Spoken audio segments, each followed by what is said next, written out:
Sveiki, nuostabų žiūrovai, šiandien esame Vilniaus universiteto lazerinių tyrimų centre ir su manimi mokslininkai Julius Vengelis ir Miglė Kuliešaitė. Sveiki. Ar galite supažindinti su šiuo įspūdingu lazeriu ir kaip jį vadinate? Čia esam netiesinės optikos laboratorijoje ir tokį esam sukūrę lazerinę sistemą, galingą femtosekundinę lazerinę sistemą. Ir čia po šitų gaubtų, apsauginių gaubtų, turim tokį femtosekundinių impulsų lazerį, pavadinimo kažkokio specialaus jam nesam sugalvoję. Bet galim pavadinti hibridinę lazerinę sistemą. Taip.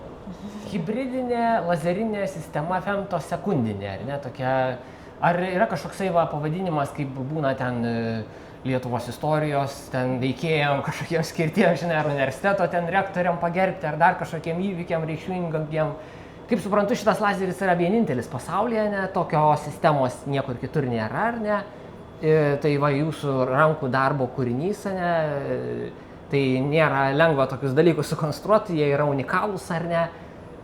Bet tokio pavadinimo neturi tradicijos, kad skirt kažkokį pavadinimą ten karaliui, ten kunigaikščiui kokiam ar dar kažkam, ar ne? To neturi tokio dar, ne? Ne, kadangi čia kūrėm tą lazerį, visa grupė mūsų, ne tik mes su Miglė, tai kartais pavadinam mano doktoranto Jokūbo lazerinę sistemą, jis ją labai daug yra dirbęs, konstravęs didžiąją dalį jos, sakykime, jo doktorantūros studijų centras, centrinė dalis yra šis lazeris, tai kartais pavadinam, kad šiek tiek atskirt nuo kitų lazerių, bet pagal savo parametrus, tą parametrų rinkinį, kurį turi šitą sistemą, tai jinai yra unikali iš tiesų. Kokios trukmės impulsus jį generuoja ir kad suprasti tą laiko mastelį, tą trukmę, galbūt galite palyginti, kažkokių pateikti įsivaizduojamų pavyzdžių, kad žmonės suprastų. Tai trukmė jisai generuoja 114 femtosekundžių. Tai vienas impulsiukas. Vieno impulsiuko trukmė yra 114 femtosekundžių. Tai jeigu įsivaizduoti, tai yra turbūt atstumas, kurį šviesa nusklistų, tai būtų maždaug pusė žmogaus plauko storio. Toks neįprastai trumpas. O jeigu palyginti su tiek, kiek per sekundę šviesa nusklinda, tai yra maždaug 7,5 karto aplink Žemės, kaip čia pasakyti, diametrą. Tai čia yra labai greitai, mes čia kalbam ir čia sekundės dabar bėga, o tų impulsų jau būtų praleista bele kiek tauras, ne? Taip. Bet čia dabar mes apie trukmę pakalbėjom. Jeigu kalbant apie dažnį, tai čia būtų 76 milijonai impulsų per sekundę. Tai... Kaip jūs suskaičiuojat, kiek jis tų impulsų taip gali padaryti? Jūs taip rankų neskaičiuojat, kad čia jau kompiuterį kažkokie registruoja, ne, tą spartą. Taip, yra būdų pamatuot, nėra sudėtinga, bet taip rankų neskaičiuojam. Elektronika matavimo prietaisai leidžia tą įvertinti. Kam jums reikia tokio greitos sistemos?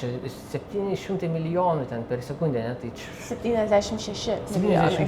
Ne? Tai čia vis tiek yra beprotiški greičiai, ar ne čia, nežinau, viena greičiausių sistemų tikriausiai čia iš vis, nežinau, Lietuvoje ar pasaulyje, ar ne? Ar kodėl jūs tokia norit, reikia tos spartos tokios jums?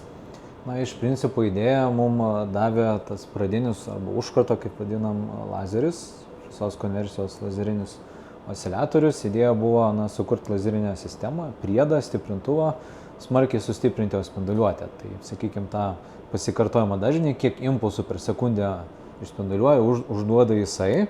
Tai lemia rezonatoriaus ilgis tenai, iš principo to lazerio.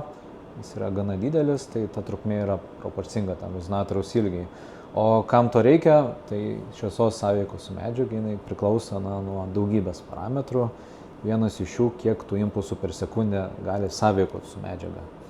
Ir labai skiriasi, ar 1000 per sekundę, ar milijonas, ar 76 milijonai. Ta sąveika jinai skiriasi ir galima labai skirtingus efektus matyti. Tai jeigu mes norim visapusiškai išnagrinėti tą sąveiką, medžiagos su šviesa, tai vienas iš parametrų, ką reikia mums ištirti iš tiesų yra, kaip tas pasikartojimo dažnis, ką keičia, kai jis yra labai didelis šiuo atveju. Tai šitas šaltinis mums sukombinuoja tą didelį impulsų kiekį per sekundę ir didelę galią lazerinės spinduliuotės. Ir galim matyti, kitokią sąveiką nei pas kolegas čia lazerių tyrimo centre, kitose lazeriuose, kitaip truputį vyktų eksperimentas. Turim tokių bandinių vasariškų, kurių šiaip nesam niekada šaudę, bet pabandysim. Tai braškės, kurias, sakykime, pabandysim pakepinti su šitu lazeriu. Aišku, tai nėra jis tam numatytas naudoti, bet visada galima paimprovizuoti. Įsivaizdavimui, kokios galios yra tai sistema, kaip jinai veikia, iš tiesų galėsim pamatyti, kas čia vyks, kai pašausim į tą braškę su lazeriu. Ir ar šis lazeris yra galingas? Kokia yra jo tas šviesos, kiek jis tos energijos paduoda? Taip, tai gana galingas, 70 vatų gali jisai ištuneliuoti. Jeigu taip lygint vidutinę galę, 70 vatų nėra įspūdinga, arba tenukas 2000 vatų, kurio užsiverdam vandenį galę turi, bet esmė yra ta trumpo impulso trukmė. Jeigu skaičiuotume tą momentinį arba, kaip mes sakom, smailinę galę, kiek per tas 114 femtosekundžių tuo momentu galę mes pasiekėm, tai jau būtų milijardai vatų. Tai per labai trumpą laiko momentą mes galim pasiekti labai didelę galę, daug didesnį nei atominės elektrinės reaktoriaus vidutinė galia. Wow. Taip, tai tada tuo momentu sąveikos su medžiaga šviesos yra visiškai kitokia, gana unikali, bet jeigu mes suvidurkinam 76 milijonai labai trumpų impulsų, tai per sekundę ta galia gaunasi apie 70 vatų. Tai irgi gana įspūdingas skaičius, jeigu taip lygint kitus lazerius, ką gamintojai gali pasiūlyti, ką kitus laboratorijos turi, tai irgi skaičius nemažas. O energija impulso yra maža, milijardinės džiaulio dalis, nanodžiauliai. 10-100 nanodžiaulių, labai atrodo maža energija, bet pamatysim po to ir vizualiai, kas būna, kai tų mažos labai energijos impulsų yra labai daug. Tai jeigu tai palygint, prasti, dažniau naudojami, gal labiau paplitę lazeriai, ten šauna 1000-10 000 impulsų per sekundę. Tai yra kaip pabūklai artilerijos. Didelį šovinį šauna, ten didžiulę duobę gali, sakykime, padaryti. Tai čia reiktų lyginti su tokiu miniganu, kaip vadina, tuo sraigtiniu šautuvu, kur labai daug kulkų per sekundę iššauna didžiulį kiekį ir irgi labai pavojingas ginklas. Tai toks įsivaizdavimui tokiam būtiškesniam galim. Čia nėra, taip sakant, medžioklinis šautuvas, kur vieną tik šūvį šauna ir po to reikia užsitaisyti, ten pakeisti šovinį ir taip toliau. Čia jis varo tų šovinių eilę milijonais, arase. Ir, kaip sakot, net galima lyginti su atominės elektrinės reaktoriaus gale, ar ne? Ta prasme, jis labai galingas yra per tą nykstamą laiko tarpą, ar ne? Ten galia yra vidutinė matuojama, čia mes, kaip sakiau, matuojam tą momentinę arba smailinę galę. Ne visai galim lyginti, du skirtingi fizikiniai dydžiai, bet įsivaizdavimui, kiek tai, jeigu galėtume tą impulsą labai išplėsti laike, tarkim iki 1 sekundės, ir jeigu jis tokią gali išlaikyti, to būtų milžiniškas energijos kiekis. Tai aišku, to nelabai išeina padaryti, nes energijos tiek visam pasaulyje nepagaminam per dieną, kiek reiktų, bet įsivaizdavimui, kiek per tą trumpą momentą mes tos energijos laike galim sukaupti, tai padeda tas palyginimas toks. Ir ar jis daug energijos naudoja pats lazeris, ar tiesiog čia reikia specialios kažkokios elektrinės šitą lazerį centro, kad jis užmaitinti, taip sakant, visas sistemas, ar realiai užtenka paprasto elektros tiekimo iš miesto tinklų? Taip, paprastas tiekimas, nuo rozetės maitinam. Tokių lietuviškų lazerių ir privalumas yra dabartinių modernių sistemų, kad jas galima maitinti iš principo nuo tinklo, kaip laptopą, kaip mobilų telefoną įkrauti.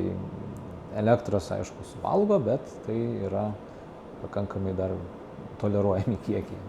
Ir kokius darbus gali tokia lazerinė sistema atlikti? Kaip matome, jos parametrai yra unikalūs, įspūdingi. Bet tie lazeriai skirti tikrai ne braškėm kaitinti, ar ne? Kokie paskirti savo būtų pritaikymai galimi?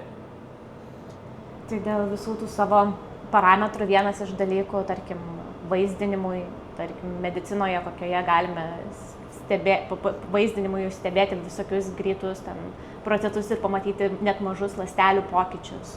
Tarkim, kas gal pavyktų anksti diagnozuoti, leistų anksti diagnozuoti ligas ir užbėgti įvykiam prieš akis. Taip, o šiaip, tai yra mokslinė sistema, naudojam laboratorijai, tai iš tiesų mes ją netaip seniai sukūrėm, tai dabar yra etapas, kai mes ją dar aišku tobulinam, bet ir ieškom pritaikymų. Kas, sakykim, kolegos, kurie dirba labiau taikomaisiais dalykais, tai vienas iš sričių, kaip Miglė minėjo, netiesinė mikroskopija, vaizdinimas, galėtų būti, ką galima būtų pabandyti, kuo tai geriau, nei mikroskopijos sistemos, kurios jau dabar yra naudojamas, taip, tai tas didelis pasikartojimo dažnis, jis duoda geresnį signalą, sakykime, ryškesnį, aiškesnį vaizdą, tai, sakykime, jeigu mes norim ten atskirti, kur yra nesveikas, sveikas audinys, tai tas geresnis, aiškesnis vaizdas, tai yra didelis skirtumas, gydytojai, pavyzdžiui. Toliau turėjom svečių jau iš Italijos, kurie čia generavo terahercinę spinduliuotę, tai jinai ten taikymų turi daug, neseniai mačiau laidą apie tai buvo, tai tikrai irgi šaltinis, kaip efektyviai generuota terahercų spinduliuotė yra, toks mokslinio tyrimų dabar centras, nes problema yra, kaip jas sugeneruoti, kuo daugiau jų turėti. Taip pat galima, sakykime, užsiimti visokie spektroskopiniais matavimais. Tiesiog šviesos, molekulių, junginių sąveikos su medžiaga, tirti fluorescenciją, gesimus ir tai darom jau ir su kitais lazeriais, kolegos daro ir su kitais parametrų rinkiniais.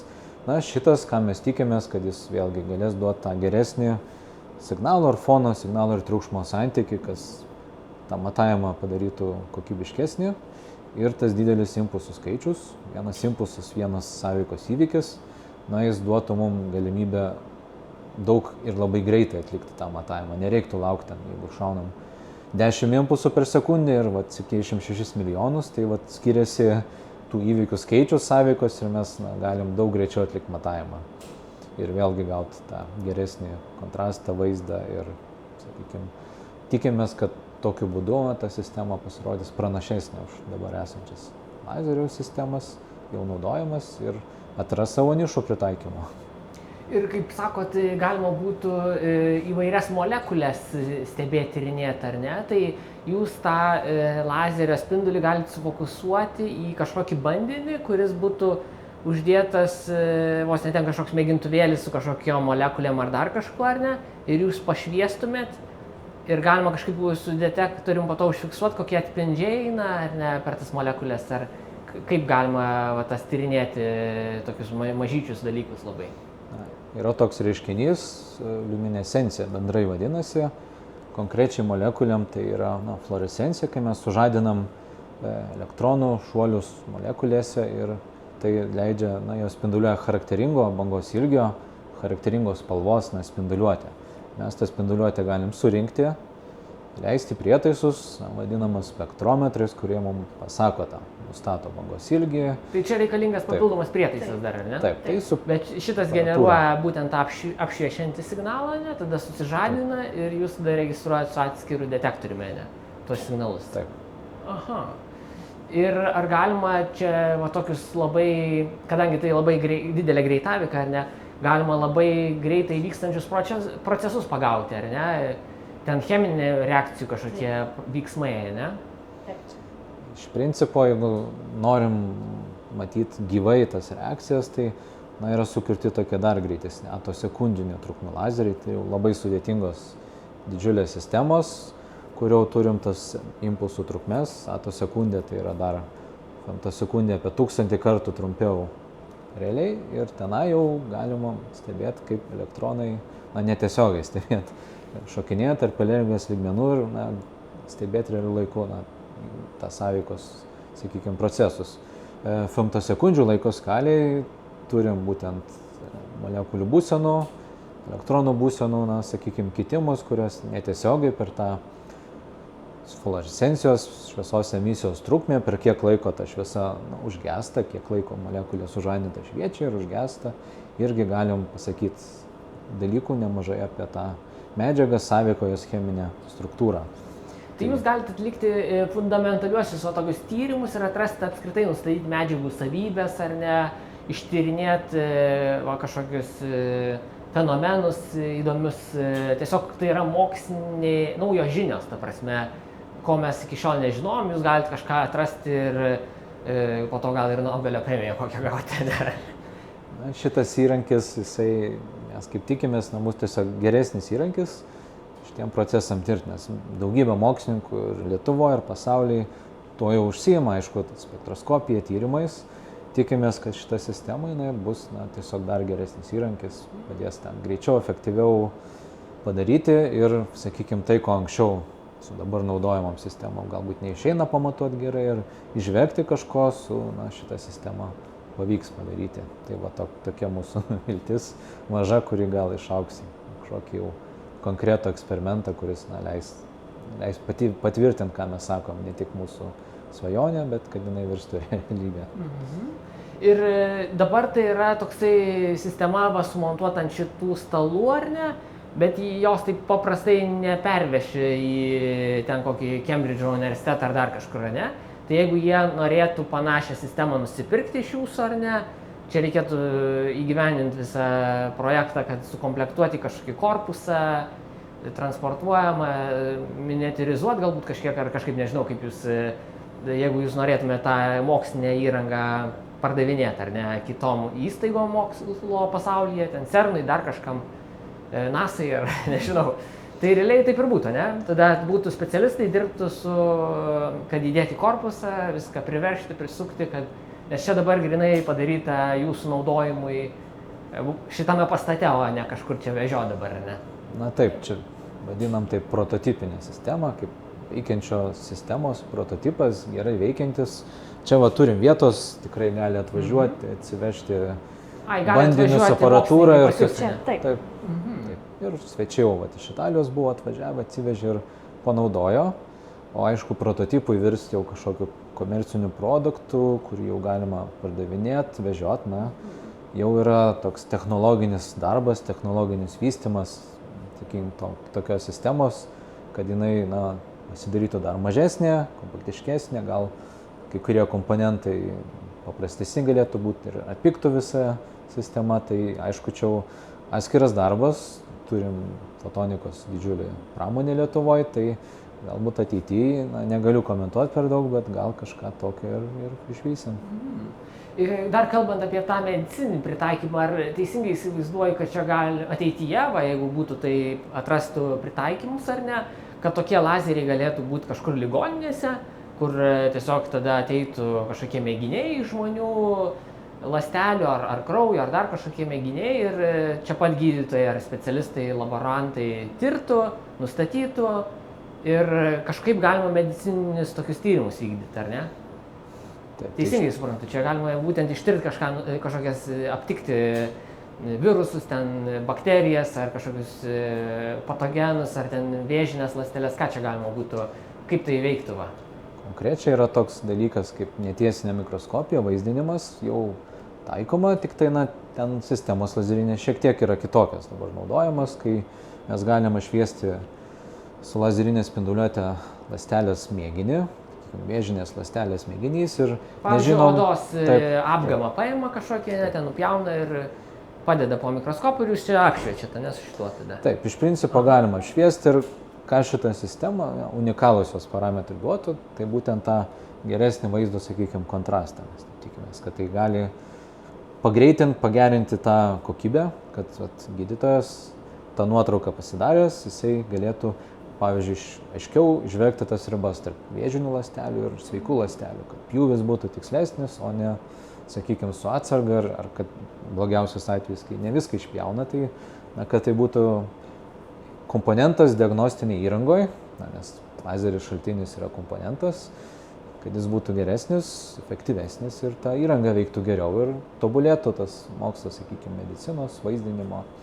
Tai tokia yra toks įsivaizdavimas, kur tai galėtų būti panaudojama. Ir tada, aišku, tam visai sistemai prižiūrėčiau atskiras specialistas kvalifikuotas, nebus taip, kad ten vieną mygtuką start paspaudė ir viskas suveikia ir išeina atsakymas. Ten yra ta liga ar nėra, ar dar kažkas. Ne, čia jau reikėtų daugiau priežiūros, valdymo ir pareguliavimo ir visokių nustatymo, ne? Nes čia jis daug galimybių turi visokių tikriausiai. Na, čia kai jungsim tą pradinį lazerį, jis taip ir veikia, paspaudęs tą mygtuką. Rimtai? Ir tai, kas išeina, aišku, prototipiniai šitoje konfiguracijoje, taip, kartais reikia pareguliuoti, pavalyti, nes tai vis tiek dar atvirai yra, kaip Lego kaladėlė sudėta, viskas suderinta. Griežtai tiksliai turi būti, kad veiktų, tai kai virsta prototipo į komerciniais gaminiais, tai vienas svarbiausių tų technologinių iššūkių yra, kad vartotojai, nereiktų, kuo mažiau reiktų išorinės, sakykime, pagalbos. Idealiu atveju atvažiuoja, instaliuoja tą lazerinę sistemą toj įrangoje ir jinai ilgą laiką gali veikti, tik jungiant, išjungiant, kad nereiktų specialisto šalia. O kaip mes juokaujam, jeigu viskas, ką čia mes konstruojam, kuriam tas sistemas, tai aišku, naudotojui reikia kartu su žmogum, su specialistu ją nuomas, ją, sakykime, pardavinėti. Tai mokslui, fundamentiniam tyrimam tokiem užtenka to, aišku. Bendarbiaut galima su kitais kolegomis, bet jeigu kalbame apie komercinius gaminius, tai truputį kitokie jau yra ten įsivaizdavimai, reikalavimai ir tai, aišku, ir papildomas tas darbas yra. Kad įsivaizduoti irgi, kiek kainuoja šita sistema, jeigu tai būtų kažkokia bendras biudžetas, kiek čia galėtų kainuoti, ar čia 100 000, ar čia milijonai, ar kokią kainą jūs duotumėt? Pagal komponentus tai mažiau nei 100 000 iš tiesų yra. Vienas iš privalumų galbūt, nes tikrai lazerių brangesnių būna gerokai. Su kuo palyginti, tai automobilis jau labai geras, visureigis, sakykime, naujas būtų. Arba aš kaip mėgstu lyginti 1,5 Lietuvos mokslo premijos, kas irgi toks įdomus dydis, įdomus skaičius. Tai suma nemaža, bet tai yra vis tiek aukštosios technologijos. Kaip sakau, tas komponentai jie viduje yra irgi daug darbo įdėta, tobulinti iki puikiai veikiančių, sakykime, dalykų. Tai už tą kokybę, aišku, reikia ir susimokėti. Ir tuo pačiu mes ugdom čia specialistus, kurie galėtų kur tokius produktus su jais dirbti, supras, ką daro. Tai labai džiaugiamės, kad ir ne tik tai sukūrėm sistemą, bet ir išugdėm specialistų, kurie gali daryti ir ateityje. Ir žiūrovams tikriausiai irgi įdomu įsivaizduoti, kokie komponentai čia sudaro tą laserį, kokie yra pagrindinės dalis. Nes daugelis tą laserį įsivaizduoja tiesiog kaip tą lazerinę rodyklę, kokią ten, kur gali pašviesti naktį į dangų ar ne, ar dar kažką. O čia jau, aišku, yra žymiai daugiau visko. Ar galėtumėt supažindinti, kokie yra pagrindiniai dalykai, kurie padaro, kad tai viskas veiktų? Taip, tai lazeriai, labai teisingai sakėt, yra labai įvairių dydžių. Nuo smeigtuko galvutės dydžio, diodukai, kurie tose rodyklėse įkišti. Ir dydis realiai ten dėl patogumo, kad būtų rankai paimti. Jis daug mažesnis yra, iki didžiulių ten futbolo stadiono dydžio sistemų. Ten, aišku, pačios galingiausios. Tai čia toks yra per vidurį, aš taip sakyčiau, sistema. Kas ją sudaro? Pradinis lazeris, terpė, kuris stiprinama šviesa dar. Lazeris antras, kuris duoda energijos, tai toks jau didesnis diodas, ne galvutės smeigtuko dydžio. Ir ta energija toj stiprinimo terpėje yra apsikeičiama.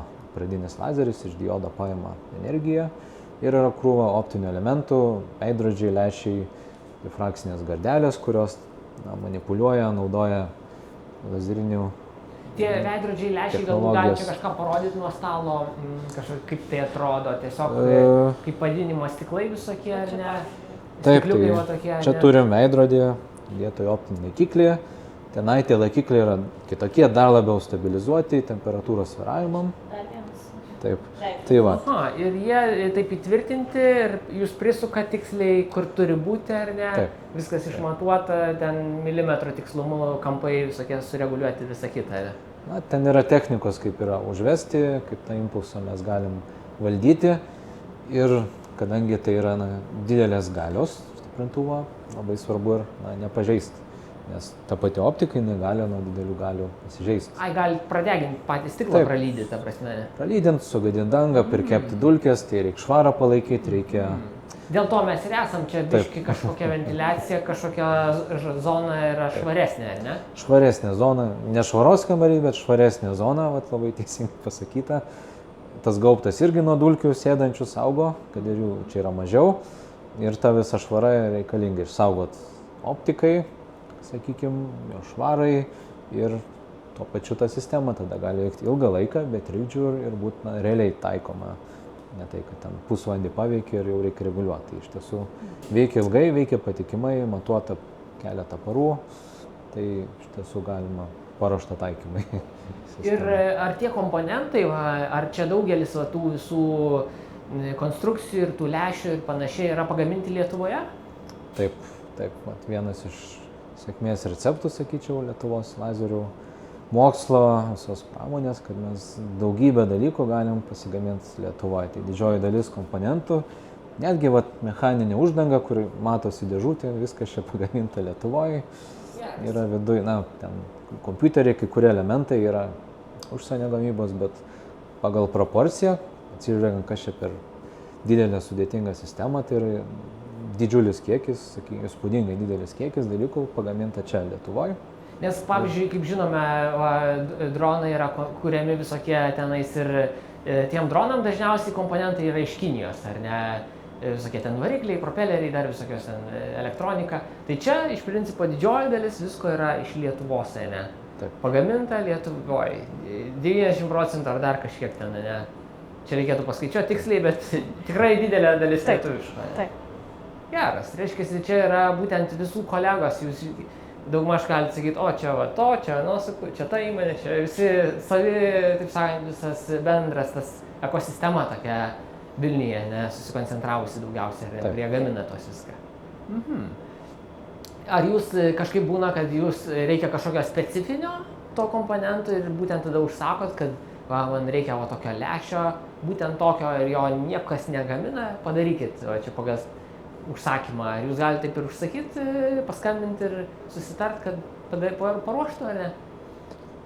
Su optika gamina, aišku, ir užsienyje, bet Lietuvoje jinai yra ir kokybė labai gera, tikrai aukščiausio lygio ir tiesiog tas greičiau, paprasčiau, nes vis tiek yra universitetas, yra viešoji įstaiga, turim viešuosius pirkimus atlikti ir tai vyksta paprasčiau, kai Lietuvos gamintojai tiekia dalykus, bet ir tai yra ir malonu, to pačiu remia vietinę pramonę ir kokybė yra pasaulinio lygio, tai jie dalį komponentų, aišku, irgi turi importuoti, atsivežti, juos ten statyti sistemas ar ten dangas užgarinčią vietoj, bet tai vis tiek yra iš esmės lietuviška gamyba, stengiamės kuo daugiau ir savo kokybę jos tikrai prilygsta visom kitom pasauliniam sistemom ir daugybė optikos komponentų užsienyje perka iš lietuvių. Tai tikrai, kad tas ne tik greitis, bet ir kokybė yra labai dideli faktoriai, kodėl ir iš Lietuvos ir užsakom komponentų.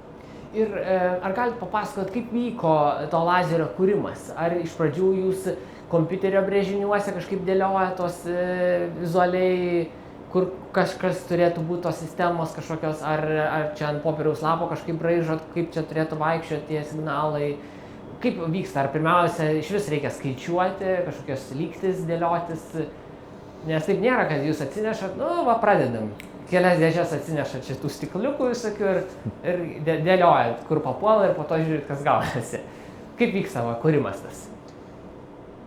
Iš pradžių turbūt svarbiausia pradžioje yra susiorientuoti, literatūros apžvalga, kas jau padaryta, ko galim išmokti iš kitų, pasimokyti iš kitų, sakykime, klaidų, kas galbūt neveikia, aišku, daugiausia literatūra prašoma, kas veikia, tai pasižiūrėti, kaip panašios sistemos galbūt yra kuriamos, identifikuojam, ką mes galim galbūt padaryti geriau, efektyviau, sakykime, ir kilo idėja, ta sistema čia yra antros kartos sistema. Jau prieš gerus 4 metus jau pradėjom kur pirmą sistemą, tai aišku buvo ir planavimas, kaip tai reikia padaryti, eksperimentai jau nuo lazerio pradžia, nuvedimas, mokėmės įvesti tą terpę spinduliuotę, tai nėra labai trivialu ar paprasta, tam reikia ir žinių, ir įgūdžių. Ir aišku, buvo daug tokių smulkių darbų, kaip supratom, kad tokius laikiklius reikia pakeisti atspariais temperatūros svyravimam, nes, sakykime, šiluminis plėtimasis, kai medžiaga pakilus temperatūrai išsiplečia, pajuda ten 14 mikrometrų, sakykime. Čia per tą labai nykstamą laiko tarpą, ar ne, įvyksta tas Tiesiog susiravimas kažkoks. atėjome į laboratoriją, kvėpuojam, temperatūra tikrai pakyla. Būtent nuo mūsų, nuo žmogaus kūno vien jau nuo to užtenka. Taip, tai ir temperatūros kontrolė, ir uždanga, visą tą išmokam. Na, žinojom, kad tai svarbu, bet konkrečiai savo, sakykime, sistemai pritaikėm, konkretų darbinį režimą nusistatėm ir tada jau tas darbas, sakykime, po to pademonstravus pirmą sistemą, kilo idėja padaryti dar galingesnę. Antros kartos, kuri va dabar čia stovi ir jau jinai tikrai parametrai yra labai unikalūs priekyje panašių sistemų pasaulyje, tokių, sakykime, nerasim ir jau ieškom taikymų. Yra projektas, idėja ir dar galingesnę sistemą sukurti ateičiai. Netgi dar trečia versija kažkokia bus, dar tolimesnė. O jūs, kaip galėtumėt papasakoti irgi, kaip jūs prisidėjot prie šito kūrimo? Prie pačio kūrimo, tai iš tikrųjų, nežinau, labiau galbūt irgi prie pačio to optimizavimo kažkiek yra prisidėta, kad irgi ten žiūri, kas veikia, kas neveikia. Tai jūs tiesiog sujungiat kažkokius detektorius, ne? Ne tai, kad detektorius tiesiog derini tą sistemą ir čia toks irgi reikalauja galbūt daug kruopštumo pats darbas.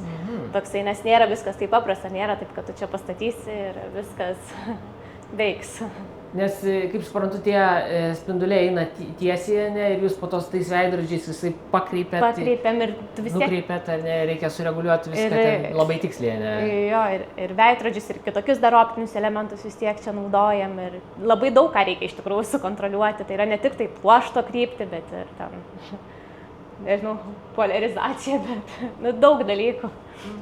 Sistemoje naudojam tokią pasaulinę Nobelio premijos įvertinta technika, čiurkpotų impulsų lazerinis stiprinimas, kai mes norėdami išvengti pažeidimo, terpės optikos, kurią naudojam, tą impulsą prieš stiprinimą išplečiam laike, nuo femtosekundžių iki pikosekundžių, 10 pikosekundžių šiuo atveju, tada sustiprinam ir tada po stiprinimo suspaudžiam atgal į tą 114 femtosekundžių trukmę.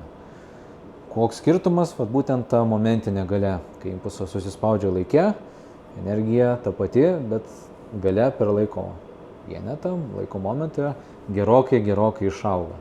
Tai tokia technika, kurią 2018 metais Nobelio premija buvo skirta, mes čia naudojam, tai irgi yra specifinis, sakykime, daugybė elementų ir ten viduje yra skirta impulsų suspaust, išplėst ir visą tai sukontroliuoti, valdyti. Buvo ir, sakykime, tokie lazerių fizikos tyrimai, konkrečiai fundamentiniai moksliniai, kaip tą suspaudimą padaryti, atrasti optimalų langą, tas moduliacijos. Būtent tos atstumus kažkokius ištaikyti, ne? Trukmė impulso, kurie leidžia mums maksimaliai sustiprinti be pažeidimo. Ir be iškraipimo pačio to impulso, nes jeigu jisai bus paskui ten per daug iškraipytas, tai tada tu nebesuspausi iki to, ką tau reikia suspausti, tada tu gausi ten, tarkim, ilgesnę impulso trukmę, tai tu turi visą tai sukontroliuoti. Tai jūs esat eina tas signalas ir jūs kažkaip turit surasti optimaliausią vietą kiekvienam tam lęšiui ir elementui, kad jis tiksliai būtų ten ir tada viskas gražiai susiveiktų, ne? Nes jeigu biški centimetras į vieną pusę, jau blogai bus, ne? Centimetras tai čia atrodo, kaip nuo Vilniaus į Kauną atsidurti, fotonui čia yra labai daug. Bet, viskas netgi čia jau ne milimetrais dar mažesniai. Čia jau taip, labai jautriai. Labai kruopštus darbas ir kokybė, ir lietuviška lazerių kokybė, jinai yra dešimtmečių darbas kompanijų inžinierių. Taip ir čia tokios sistemos patobulintas, sakykime, tie geri, puikūs parametrai, tas stabilus veikimas, ne iš karto, ne iš pirmo užtaikymo, taip gerai veikia. Tai ir buvo daug tokio tobulinimo, aiškinimosi, kas vyksta, kaip tai padaryti geriau ir reikia ir žinių, ir įgūdžių, ir patirties netgi. Taip, ir patirties, ir tie atradimai, jie ir užtrunka ne savaitėm, net ne mėnesiais, daugiau kelių metų kruopštus darbas. Čia kelių metų darbas šitą lazerį surinkti buvo nuo nulio, ar ne? Nes dar, kaip ir minėjo Julius, čia jau yra antros kartos sistema, kad patobulinta daugiau, nes tu išklaidų irgi mokaisi, tai toksai įgauni. Dabar jau galima labai greitai, tikrai labai greit, bet turim žinių bagažą ir patirtį ir įgūdžius, kaip tą padaryti. Pradžioje to nebuvo, konkrečiai šito atveju buvo teorinės žinios ir jas reikėjo labai konkrečiai tą, sakykime, supratimo ribą pastumti ir konkrečiai sukurti tokią sistemą. Reikia tam tikrų specifinių sprendimų, kurie dar nėra vadovėliuose galbūt aprašyti, taip sakykime, ir reikia tai pademonstruoti kolegom, mokslininkam, įvertintų ir tada galima sakyti, kad šito jau žinom, pasiekėm ir kažkas kitas, skaitydamas straipsnius ar konferenciją išgirdęs pranešimą, jis jau galėtų iš tiesų, bet atėjus, grįžus susipirkti ir greit susirinkti tą dalyką. Bet pradžia, atradimas, supratimas, kaip tai padaryti gerai, iš tiesų užtrunka. O kiek yra jautri sistema visokiem virpesiam aplinkos, pavyzdžiui, nežinau, jeigu čia važiuotų pro pastatą kažkoks sunkiasvorė technika, ten asfaltuotų, žinot, asfaltuoja ten ir su tais vibraciniais sistemom ten lygina tą asfaltą, ten, kad susiplotų jis, išsilygintų, ar čia eitų virpesiai per pastatą ir jums, jeigu matavimus tuo metu vykdytumėte, ar viskas ten būtų balaganas, neveiktų sistema, kiek nuo virpesių, pavyzdžiui, jautri įranga? Čia jeigu pažiūrėsim, turim tokius neįprastus stalus, tai jie neįprasti ne tik dėl to, kad ten skylūčių daug. Šitie stalai, prasme, jie kažkokie ypatingi. Jie vadinami optiniais stalais, jie yra stabilizuoti, jų kojelės yra ant tokių stabilizatorių vibracinių, tai jie nemažai tų mechaninių virpesių, jie geba kompensuoti, jų nepajaučia įranga ir matavimai, kurie atliekami ant stalo. Tai nesvarbu, ar kelininkai čia kažką darytų, ar kažkokius polius kaltų ir pamatus ruoštų naujam pastatui, jums, ta prasme, nei šviečia, nei šalta, nei karšta, jūs dirbat viską šitą įrangą sutvarko, ne? Nėra absoliučiai tokia atspari, bet ir viduje yra sprendimų, kurios apsaugo nuo vibracijų, bet jeigu tai plaktukų daužyti stalą, tai truputį pasijustų, bet esmė jau yra nespecialiai daužyti ir žiūrėti virpesius, bet iš tiesų tokie būtiniai durų atidarimai, žingsniai, padėjimai. Jeigu kolega užeina trinktelį durim, biškį suvirpa, tai gali. Tokio virpėjimo nėra, bet jeigu kelininkas už sienos kažką darytų. Nors čia, žiūrėgi, rudenį tvarkė kelius tai aplinkui, tai veikia viskas. Taip. Galbūt, sakyčiau, nuo atstumo priklauso ir... Jeigu užsiemas prie pat, tai...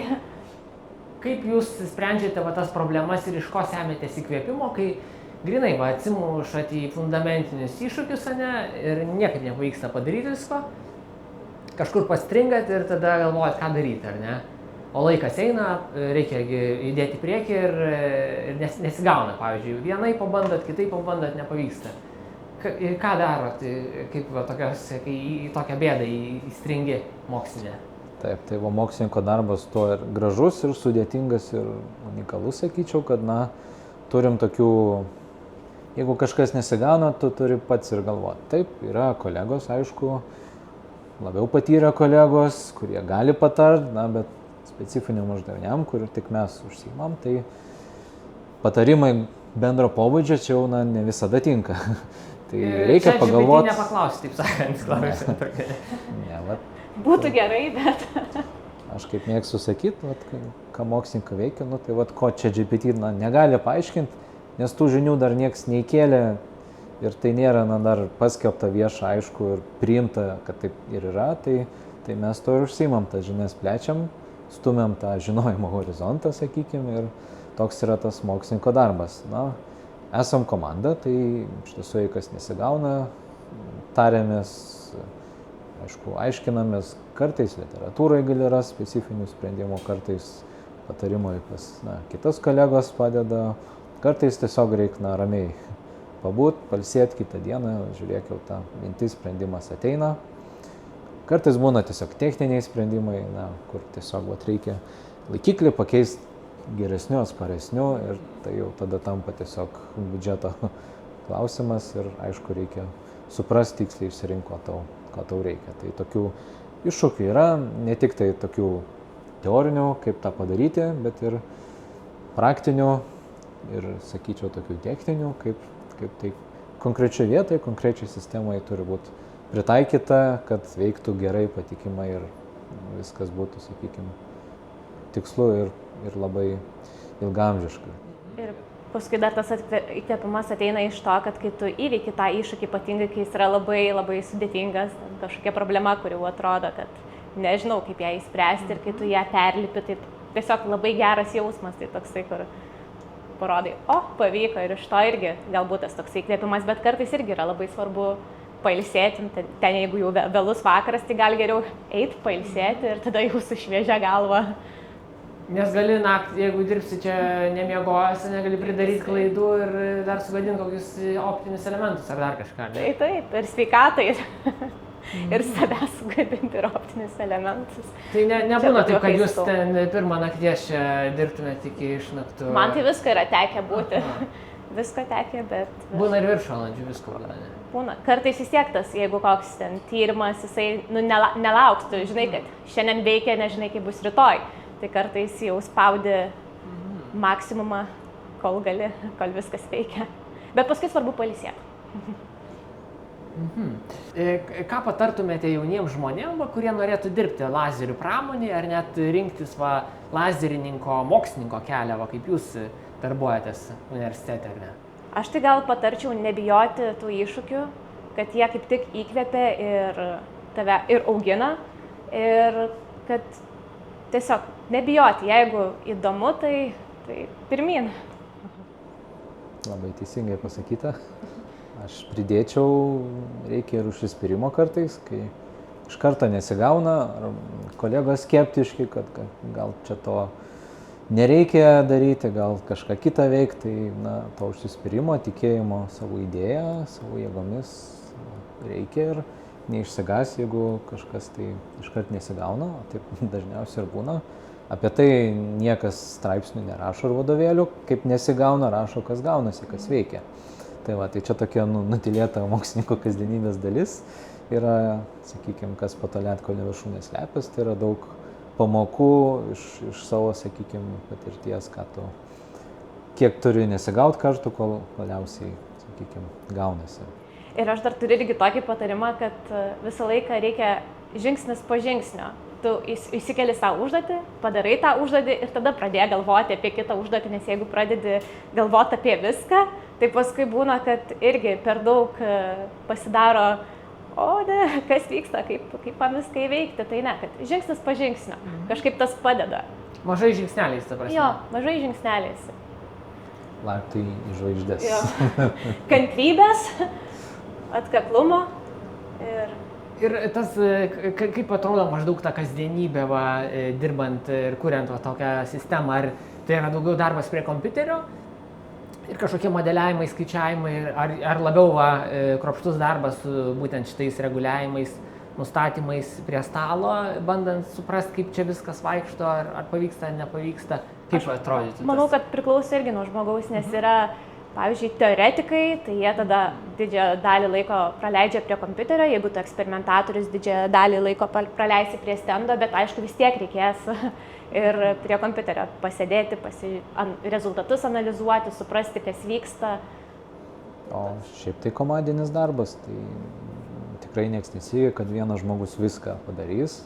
Taip, eksperimentiniam moksle, šiuolaikiniam nelabai ir įmanoma padaryti. Gali, bet tai bus labai, labai neefektyvu, tai iš tiesų dalinamės atsakomybėm, pareigom ir taip čia yra darbas su lazeriu, modeliavimas, projektavimas, galų gale tų pačių elementų, ten galvojimas į priekį idėjų, ką daryti toliau, tai toks komandinis darbas gerai sustyguotas.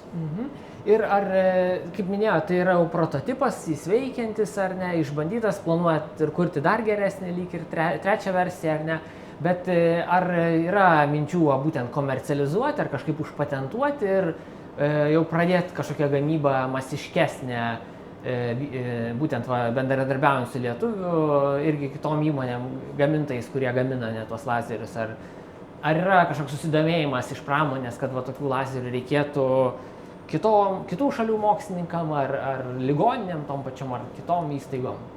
Kai nuvažiuoju į konferenciją, susidomėjimas yra, kas liečia Lietuvos lazerių pramonę, komentuoti negaliu, bet, kaip sakant, čia tokie dalykai bendradarbiavimo vidinio yra, bet tai siūlau tiesiog stebėti Sekti rinką, naujienas, taip sekti sakant. naujienas. Tai tas vyksta vėlgi ne savaičių, mėnesių bėgi, iš tiesų tai yra metų darbas, paversti prototipą komerciniais gaminiais. Tai daug kintamųjų, visokių aplinkybių, tai ateityje žiūrėsim, stebėsim, mums, sakau, dabar svarbiausia yra turbūt tą sistemą parodyti konkrečius taikymus, kur jinai yra geresnė, kiek geriau su ją gali konkretus eksperimentai vykti, tyrimai ir tada, sakykime, tie susidomėjimai, jie iš vienos būsenos gali perėti aukštesnę būseną, sužadintą, kaip vadinam, ir tada tas, sakykime, virsmas į kažkokį produktą, gaminys gali būti tada labai greitas. Nes pats lazeris, jis labiau kaip moksliniams tyrimams, suprantu, yra skiriamas šitą visą įrangą, ar ne? Tai nebus sistema, kuri ten suvirintų kažkokias detalės, ten, nežinau, automobilių fabrike kokiam veiktų, ar humanoidinių robotų fabriko linijai kokiai ten dar kažkur, kažką gamintų, ta prasme, masinį gamyboje, ne? Čia nėra toks, ne? Jis labiau fundamentaliem tyrimam, ne? Pagal tai, kokius parametrus jinai generuoja šitą sistemą, tai taip, jinai labiau orientuota į tyrimus, yra konkrečių taikymų, ką mes su ją darysim, bet jau virina lazeriai kiti irgi sistemos, tai ir lietuviškos sistemos, ten yra daugybė fabrikų, tai sakykime, šitą sistemą, čia tiesiog kitokį šiek tiek tikslą turi, vėlgi dar jo vis konkrečių taikymų mes nesam užsibrėžę, kad būtent ten jinai, tik tai ten turėtų būti, dar tų taikymų ratas plėsis ir, kaip sakant, visada svarbu ta pirma demonstracija. Duomenis, pagal kurios po to galima priimti sprendimus ir tom pačiom įmonėm ir mums, sakykime, kur judėti toliau. Tai labai svarbu pademonstruoti, ką jinai gali padaryti. Kągi, noriu padėkoti už jūsų laiką, kad supažindinote, labai džiaugiuosi. Dar pafilmuosim truputėlį vaizdu, ar ne, su braškėmis paeksperimentuosime. Linksmoji dalis. Bus įdomių akimirkų ir parodysim žiūrovom. Tai kągi, ačiū mokslininkams. Ačiū, kad aplankėt. Ačiū jums. Ačiū visiems žiūrėjusiems. Palaikykite Mokslo sriubą Contribui platformoje ir susitiksime kitą kartą.